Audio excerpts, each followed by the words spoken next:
Good evening and thank you for watching KSAN News. I'm Isabel Albritton filling in for Nick Baker.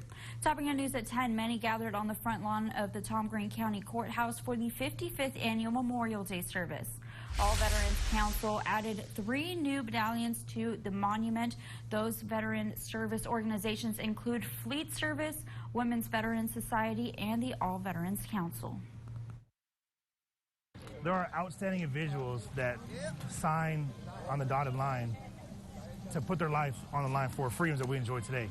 And some of those freedoms we take for granted. So today is that day to recognize the individuals that fell in combat. We're updating the monument because San Angelo's growing, and as San Angelo grows, we get new VSOs, Veteran Service Organizations, and we want to make sure that we honor them on the monument as well, too.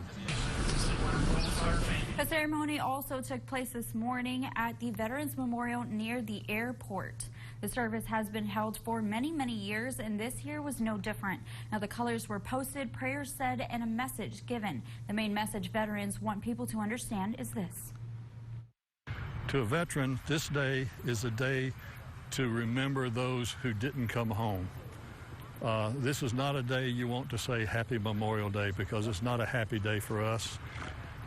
Veterans Day is a day you recognize the veterans who are still alive. And Armed Forces Day is when you recognize those who are on active duty. So that Memorial Day is to recognize the almost 1 million that have died since World War I. This year also marks the 25th anniversary of the memorial's installment.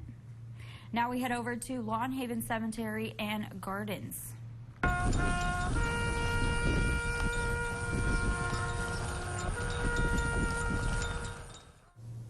A crowd gathered this morning to honor the fallen despite the windy conditions. Now, the ceremony has also been held for years and draws many volunteers each year who help place flags on the graves of veterans buried there.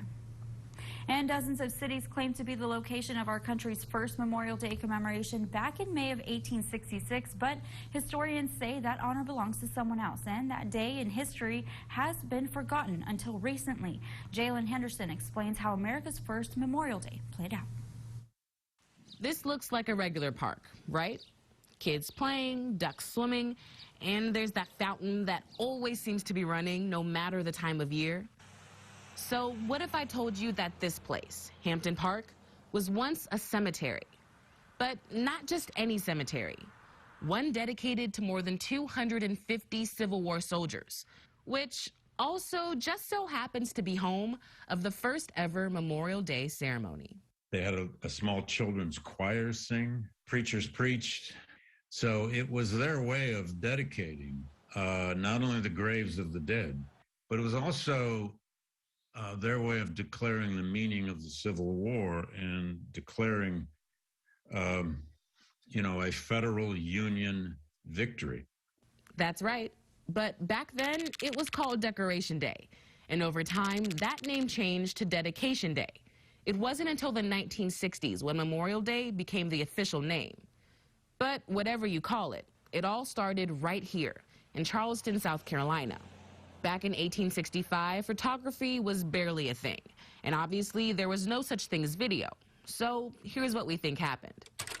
Leading up to May 1st, dozens of black Charlestonians exhumed a mass grave of more than 250 men. They then dug individual graves into rows, building a 10-foot-tall white fence around them, with an archway overhead spelling out Martyrs of the Racecourse. And on the actual Decoration Day, it's estimated that 10,000 mostly formerly enslaved black people commemorated those lives with a parade. They sang hymns, decorated graves, had picnics, and watched Union troops perform marches and drills.